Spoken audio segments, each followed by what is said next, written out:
Hello student, welcome back to my channel that is Paramjit Make Political Easy. Today we have lecture on multiculturalism. Multiculturalism.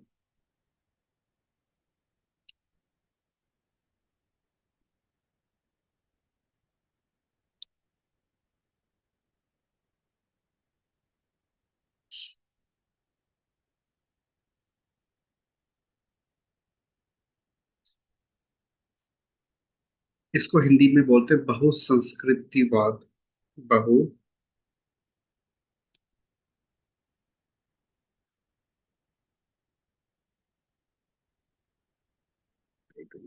Sorry for my Hindi.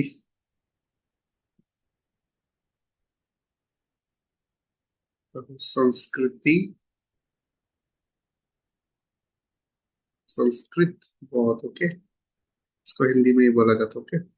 बहुसंस्कृतिवाद multiculturalism okay. तो today we have lecture और multiculturalism. Basically multiculturalism का जो concept है वो Canada okay, Canada से generated हुआ okay. जो basically जो हमारा मल्टीकल्चरलिज्म का जो कंसेप्ट है वो कनाडा से हुआ था ओके, कनाडा। बेसिकली जो मल्टीकल्चरलिज्म है वो क्या प्रमोट करता है? बेसिकली मल्टीकल्चरलिज्म ये बोलता है कि कंट्री में जैसे जैसे फॉर एग्जांपल इंडिया का एग्जांपल ले लेते हैं ओके। इंडिया में क्या है? हिंदू, मतलब हिंदू क्या है जो है, फॉर एग्जांपल इन इंडिया जो हिंदू है वो मेजोरिटी है। क्या है? मेजोरिटी कल्चर है। सिख, मुस्लिम, सिख मुस्लिम और भी जो भी जैसे बुद्धिज्म है, जैनिज्म है, और भी जो बहुत सारे रिलीजन है, ये क्या है? माइनॉरिटी रिलीजन है। माइनॉरिटीज को कल्चर बोला जाता है या रिलीजन बोला जाता है ओके, या फिर रिलीजन।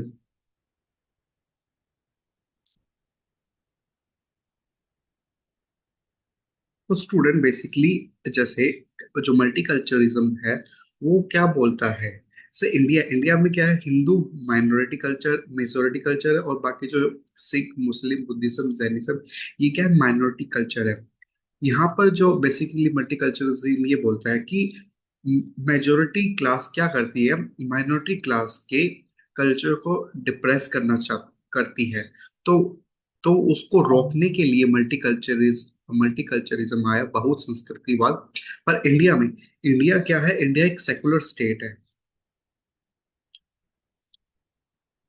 तो India basically India multiculturalism, India को हम मल्टीकल्चरिज्म में बोल सकते हैं, क्योंकि इंडिया क्या है? एक सेकुलर स्टेट है। इंडिया कोई एक पार्टिकुलर रिलीजन को प्रमोट नहीं करता है।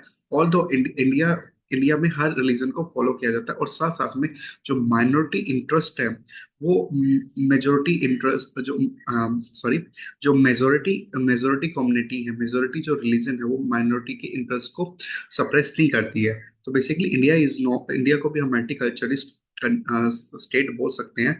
पर इसका जो ओरिजिन है वो कनाडा में हुआ था। कनाडा में हुआ था ठीक है, बाय द विल किमली का एक थिंकर है, विल किमली का, ठीक है। वो हम आने वाले क्लास में पढ़ेंगे। तो बेसिकली मल्टीकल्चरिज्म का ये होता है कि जहाँ पर majority majority religion minority religion के जो राइट्स हैं उनको सप्रेस ना करे, मतलब उस कंट्री, मतलब बेसिक कंट्री में हर रिलीजन फॉलो हो और हर रिलीजन अपनी अपनी प्रैक्टिस कर सके, और वहाँ पे कोई भी डोमिनेशन फैक्टर नहीं होना चाहिए सोसाइटी में। तो उसको बोलते हैं multiculturalist state okay. I hope आपको इंट्रोडक्शन क्लियर हो गया होगा। Sorry okay. तो जो मल्टीकल्चरलिज्म है ये इंट्रोडक्शन है हमारा। जो मल्टीकल्चरलिज्म वो कब यूज किया गया था कनाडा में? 1965 में ये जो टर्म है वो फर्स्ट डिस्क्राइब की गई थी ओके। और यहाँ पे क्या था, किस किस कौन से इश्यू को टैकल करने के लिए? कल्चर डाइवर्सिटी को इश्यू को टैकल करने के लिए। फिर कनाडा ने इसको ना एक पब्लिक पॉलिसी अडॉप्ट कर लिया था 1971 में। जो मल्टीकल्चरलिज्म है बेसिकली वो क्या है? एक आइडेंटिटी पॉलिटिक्स, एक बेसिकली किससे एसोसिएटेड है? आइडेंटिटी पॉलिटिक्स और साथ साथ में पॉलिटिक्स ऑफ रिकॉग्नाइजेशन। ओके। और साथ साथ में क्या है, ये शेयर कमिटमेंट करता है कि कैसे बेसिकली ये बेसिकली इसका काम क्या है कि इसको डी वैल्यू करना और डी रिस्पेक्ट आइडेंटिटी। मतलब कि जिन जो से बेसिकली हमारा जो जो माइनॉरिटी क्लास के जो उनके जो राइट्स है, उनकी आइडेंटिटी को है, उनको पहचाना, उनको पहचान दिलाना।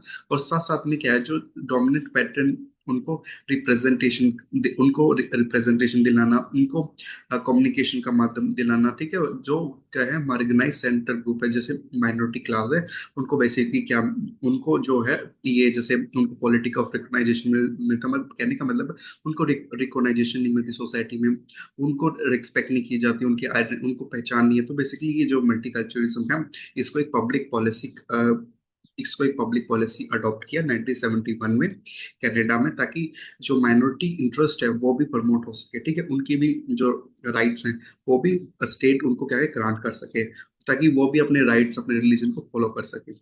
और साथ साथ में किसको सपोर्ट करता है, ये आइडिया ऑफ इनकम्बलर सेल्स को। और साथ साथ में जो विल किमला उसने आर्ग्यू किया था, जो कल्चर कम्युनिटी को हम कैसे डिफाइन कर सकते हैं, बाय पर्सनल आइडेंटिटी। और ये कंसेप्ट ऑफ एक्सपीरियंस से क्या कर सकते हैं, उन्होंने बताया था कि कल्चर कम्युनिटी को हम कैसे डिफाइन कर सकते हैं, एज अ पर्सनल आइडेंटिटी और a concept of experience. Okay, I hope it is clear. ये जो एनक्लम सेल है, हम ये जो टर्म्स है ना, ये हम अभी और डिटेल में पढ़ेंगे। ठीक है, जो मल्टीकल्चरलिज्म है बेसिकली एक पॉलिटिकल थ्योरी है, बेसिकली एक फ्रेमवर्क है क्या, बेसिकली किसको समझाने, किसको मैनेज करने के लिए, जो डाइवर्सिटी है, जो विभिन्नता है, उसको मैनेज करने के लिए कल्चर को, इथनिक्स को, रिलीजन को, आइडेंटिटी को इस सोसाइटी में। बेसिकली क्या है कि एक डाइवर्स कंट्री होती है, डाइवर्स मतलब क्या है, वो तो बहुत सारे जो रिलीजन्स फॉलो किए जाते हैं, डिफरेंट कल्चर होते हैं, एथिक्स होते हैं, आइडेंटिटी होती है, उनकी अलग पहचान होती है। तो एक कंट्री में डाइवर्सिटी होती है ना, जैसे इंडिया एक डाइवर्स कंट्री है, इंडिया में बहुत सारी वैरायटीज हैं, तो उस मल्टीकल्चरिज्म वहाँ पे एक फ्रेमवर्क होता है, वहाँ पे उस डाइवर्सिटी को मैनेज करने के लिए सोसाइटी में हम मल्टीकल्चरिज्म लाते हैं। तो एक नॉर्मेटिव थ्योरी है, नॉर्मेटिव मतलब ये मॉरल्स, नॉर्म्स पर, वैल्यूज पर बेस। ओके। और साथ साथ में इसको क्या है, ये रिकॉग्नाइज, मतलब उनको हम पहचान दिलाना चाहते हैं, उनको अकोमोडेशन दिलाना चाहते हैं, इनको माइनॉरिटी कल्चर को। और साथ साथ में डिस्क्रिप्टिव थ्योरी भी है, और साथ साथ में ये एक्सप्लेन करती है कि डायनेमिक कल्चर का क्या डायनेमिक है डाइवर्स सोसाइटी में। साथ साथ में ये जो आइडियोलॉजी है वो हाफ 20th सेंचुरी में बहुत वो इसको रैपिड रिस्पॉन्ड मिला था। और साथ साथ में साथ साथ में क्या इंक्रीज माइग्रेशन हुआ था, और राइज ऑफ आइडेंटिटी पॉलिटिक्स हुआ था। और साथ साथ में चैलेंज की इसको किया गया था, डाइवर्स पॉपुलेशन इनटू जो लिबरल डेमोक्रेटिक स्टेट में हो रही है, यहाँ पे उनको चैलेंज किया गया था। और बेसिकली ओके, आई होप आपको यहाँ तक क्लियर हो गया होगा। अब कुछ इसके की कंसेप्ट है। ओके, तो यहाँ पे देखो की कंसेप्ट है ना, यहाँ से आपको सारा बिल्कुल क्लियर हो जाएगा कि इसके क्या क्या की कंसेप्ट है। ओके, तो बेसिकली मल्टीकल्चरिज्म किस पे स्टैंड आउट करता है, बेसिकली आपको समझ में आ गया होगा, जो मल्टीकल्चरिज्म है वो माइनॉरिटी कम्युनिटी को रिकॉग्नाइज दिलाना चाहता है, उनको अकोमोडेशन दिलाना चाहता है, उनको उनकी पॉलिटिकल आइडेंटिटी लाना चाहता है, उनको पॉलिटिक्स ऑफ रिकॉग्नाइजेशन दिलाना चाहता है। ओके,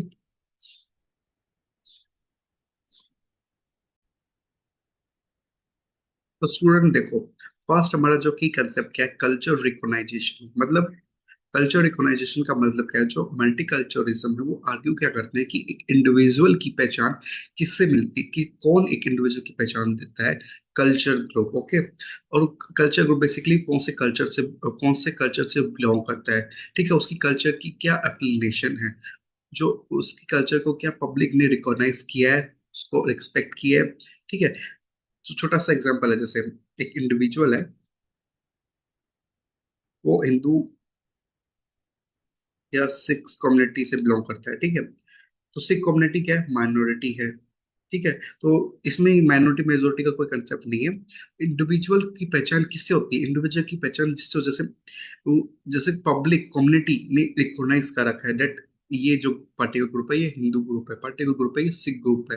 तो उसको क्या है, उसको पहचान मिली है। पहचान कैसे है, जैसे वो अपने रिलीजन को फॉलो करते हैं, तो उससे क्या है, वो क्या होती है, उसको पब्लिक रिकॉग्नाइजेशन मिलती है, सोसाइटी में लोग उसके रिस्पेक्ट करते हैं, मतलब हर रिलीजन को रिस्पेक्ट की जाती है। ओके, तो बेसिकली एक इंडिविजुअल का जो कल्चर कल्चर फैक्टर है वो किससे बिलोंग कर, मतलब कैसे हम उसको पहचान सकते हैं कि कौन से वो रिलीजन से बिलोंग करता है, क्या उसके कल्चर एफिलिएशन है, ठीक है, मतलब कि कौन से कल्चर से हिंदू है तो उसका कल्चर एफिलिएशन क्या हुआ, टेम्पल हुआ।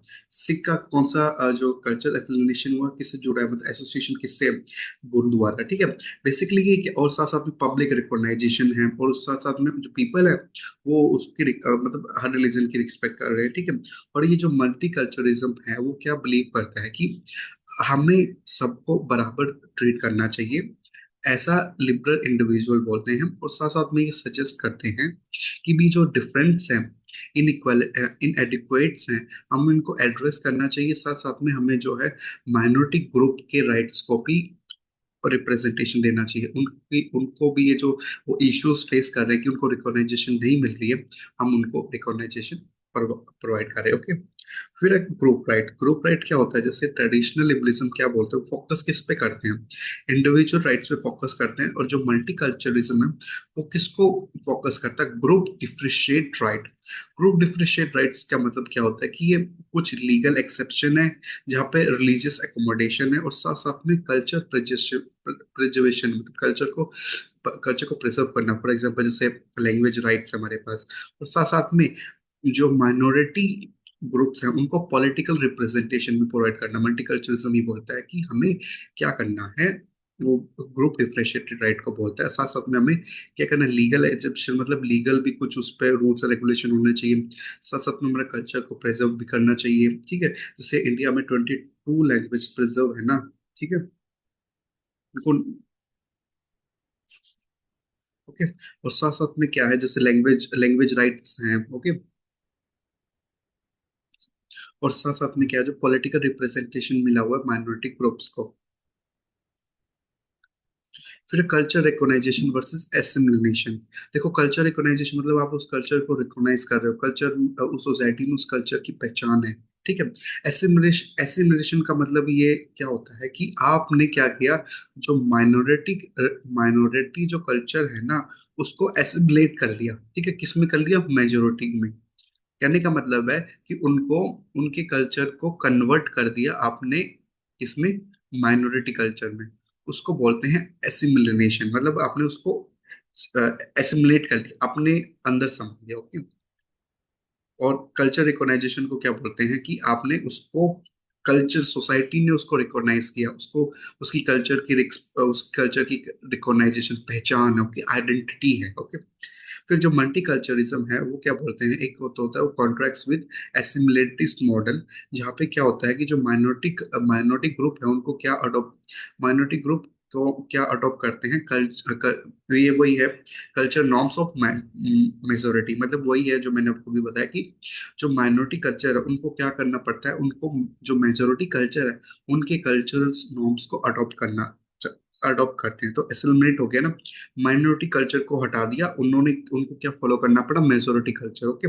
इसको बोलते हैं एसिमिलेशन। और साथ साथ बेसिकली, और साथ में ये जो आइडिया है, इंडिविजुअल जो जो कल्चर रिकॉग्नाइजेशन है वो क्या बोलता है, जो इंडिविजुअल है उसको हमें फ्री रखना चाहिए, और वो अपने रिलीजन्स और अपनी जो कल्चर आइडेंटिटी है उसको एक्सप्रेस कर सके, और किसमें, प्लूरिस्टिक सोसाइटी में, ठीक है। तो ये जो कल्चरिज्म है ना, ये इसको है ना एसिमिलेशन को नहीं वो करते, फेवर नहीं करते, कल्चर रिकॉग्नाइजेशन को ये फेवर करते हैं। और साथ साथ में क्या है, जो हमारी सोसाइटी वो प्लूरिस्टिक सोसाइटी होनी चाहिए, जहाँ पे मतलब बेसिकली हर रिलीजन्स की रिस्पेक्ट हो, ओके, हर रिलीजन को फॉलो किया जाए। अब नेक्स्ट है हमारा पॉइंट है equal respect and culture diversity, मतलब हर रिलीजन, जो बेसिकली एक कोर प्रिंसिपल है ना मल्टीकल्चरलिज्म का, वो क्या बिलीव करता है कि जो हमारे कल्चर ग्रुप्स है ना, मतलब और कल्चर जितने भी हमारे सोसाइटी में धर्म है उनको हमें उनको हमें अच्छे से ट्रीट करना चाहिए, उनको हमें रिस्पेक्ट देनी चाहिए, इक्वल रिस्पेक्ट देनी चाहिए। और साथ साथ में हमें जो उनके जो ट्रेडिशन है, उनके जो वैल्यूज हैं, जो हर दूसरे डिफरेंट ग्रुप के उनकी प्रमोशन के लिए उनको मतलब उनको फ्रीडम फ्री देना चाहिए कि वो कौन सा भी कल्चर को, प्रमोशन को फॉलो कर सके। और हमें साथ साथ में क्या है, इक्वलिटेबल ट्रीटमेंट देना चाहिए हर कल्चर बैकग्राउंड को। तभी तो हमारे पास जो आर्टिकल, वेट वेट,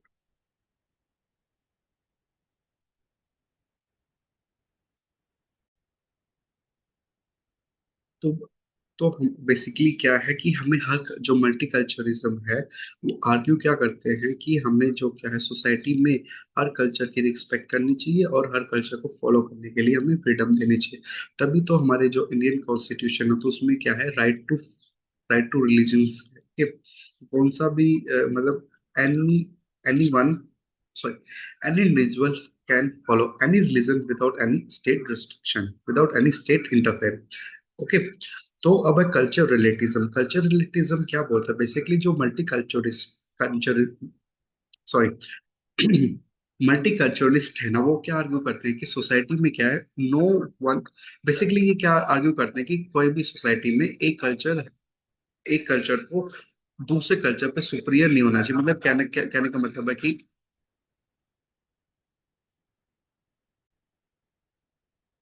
और साथ साथ में ये क्या आर्ग्यू करते हैं कि जो बस बेसिकली ये आर्ग्यू करते हैं कि कोई भी रिलीजन एक एक धर्म पर सॉरी हावी ना हो, मतलब वो सुपीरियर ना कर सके। जैसे कोई भी रिलीजन हुआ तो वो जैसे मेजोरिटी हो जो माइनॉरिटी हो तो उनको क्या करना, उनको ये नहीं करना चाहिए कि हम मेजोरिटी में हैं तो हमें माइनॉरिटी कल्चर को हार्म नहीं, उनको उन पे हम सुपरियरिटी दिखाए कि हम ज्यादा हैं तो आप हमारी बात माने। ठीक है, ऐसे वो नहीं होना चाहिए, सुप्रियर नहीं होना चाहिए। ठीक है। और साथ साथ में इसको बोला जाता है कल्चर रिलेटिज्म। ओके। इस कंसेप्ट को क्या बोलते हैं, कल्चर रिलेटिविज्म बोलते हैं कि कोई भी कल्चर अपने आप को सुपरियरिटी ना दिखाए, दूसरे पे थोप ना करे। ठीक है। और साथ साथ में ये इम्प्लाई करता है कि जो सोसाइटी है, सोसाइटी सोसाइटी में कोई भी जो डोमिनेट कल्चर है उसको हमें क्या करना चाहिए, उसको हमें नहीं वो इम्प्लाई करना चाहिए। और साथ साथ में क्या है, जो माइनॉरिटी वैल्यूज है उनकी भी रिस्पेक्ट करनी चाहिए। और साथ साथ में आपने यहाँ पे बेसिकली एक स्पार्क डिबेट होती है कि बेसिकली कि कैसे हम जो culture, how to reconcile culture practice that may be conflict with liberal value. यहाँ पे थोड़ी बहुत है ना कॉन्फ्लिक्ट होती रहती है, जैसे जेंडर इक्वालिटी को प्रमोट करे या ह्यूमन राइट्स को प्रमोट करे, तो यहाँ पे एक थोड़ी स्पार्क डिबेट, मतलब चिंगारी सी डिबेट, मतलब बात चलते रहते हैं। ओके। फिर है आइडेंटिटी पॉलिटिक्स। ओके। फिर ये जो स्टूडेंट, ये जो की वर्ड्स है बेसिकली यही मल्टीकल्चरलिज्म में इंपॉर्टेंट रोल प्ले करते हैं। Okay. If you know the term definition तो you will able to answer what was the question is asking about. Okay. जो मल्टी आइडेंटिटी पॉलिटिक्स है वो बेसिकली क्या बोलते हैं कि वो किसको इंटरसेक्ट करते हैं, किसको बिलीव करते हैं, आइडेंटिटी पॉलिटिक्स को। यहाँ पे क्या है, जो ग्रुप है वो किससे डिफाइन होता है, कोई भी एक समूह है वो किससे डिफाइन होता है, रिलीजन, सो रेस, एथनिसिटी, जेंडर, रिलीजन। ठीक है। और साथ साथ में क्या है, उसको एक पॉलिटिकल रिकॉग्नाइजेशन मिलती है, उसको पावर मिलती है, तो वो क्या करता है अपने एक्सपीरियंस और आइडेंटिटी को शेयर करता है। और साथ साथ में वो क्या एम्पथाइज करता है कि हाँ, there is a importance of minority group. उन जो तो माइनॉरिटी ग्रुप को जैसे एक पॉलिटिकल रिकॉग्नाइजेशन मिलेगा तो उनको एक पहचान मिलेगी, तो वो क्या करेंगे, वो अपने लिए आवाज उठा सकते हैं। ठीक है। वो अपने लिए कानून, अपने लिए लॉ इम्प्लीमेंट कर सकते हैं, अपने लिए पॉलिसीज बना सकते हैं। ठीक है। जो उनको इफेक्ट करेगी, जो मतलब उनके डेवलपमेंट के लिए काम आएंगे, तो उसको बोलते हैं आइडेंटिटी पॉलिटिक्स। जब एक समूह, हमें क्या है कि उसको एक पॉलिटिकल रिकॉग्नाइजेशन मिल जाता है, बेस ऑन उसको पावर मिल जाती है, तो वो क्या करता है, वो अपने अपने ग्रुप, अपने माइनॉरिटी ग्रुप के लिए काम करता है। और वो अपनी वॉइस रेज करता है ताकि उनके लिए उन उन उन उन सॉरी उस माइनॉरिटी ग्रुप से रिलेटेड कानून या पॉलिसीज बना सके ताकि उनके जो है फ्यूचर में उनको बेनिफिट हो। इसको बोलते हैं आइडेंटिटी पॉलिटिक्स। अब अफर्मेटिव एक्शन एंड रिप्रेजेंटेशन, जो मल्टीकल्चरलिज्म वो ऐसी पॉलिसीज को सपोर्ट करता है जो क्या है, वो ज्यादा रिप्रेजेंटेशन होनी चाहिए मार्जिनाइज ग्रुप की, और साथ किसमें, पॉलिटिकल इंस्टीट्यूशन में, एजुकेशन में, वर्क प्लेस में। और साथ साथ में ये अफर्मेटिव एक्शन भी बोला जाता है, अफर्मेटिव एक्शन को प्रमोट करता है, जहाँ पर क्या है, ऐसे प्रोग्राम डिजाइन किए जाए जहाँ पे क्या बेसिकली हिस्ट्री में उनके साथ अनजस्टिस हो रहा है because of the structure inequality के। अफर्मेटिव एक्शन को हम पॉजिटिव डिस्क्रिमिनेट भी बोला जाता है,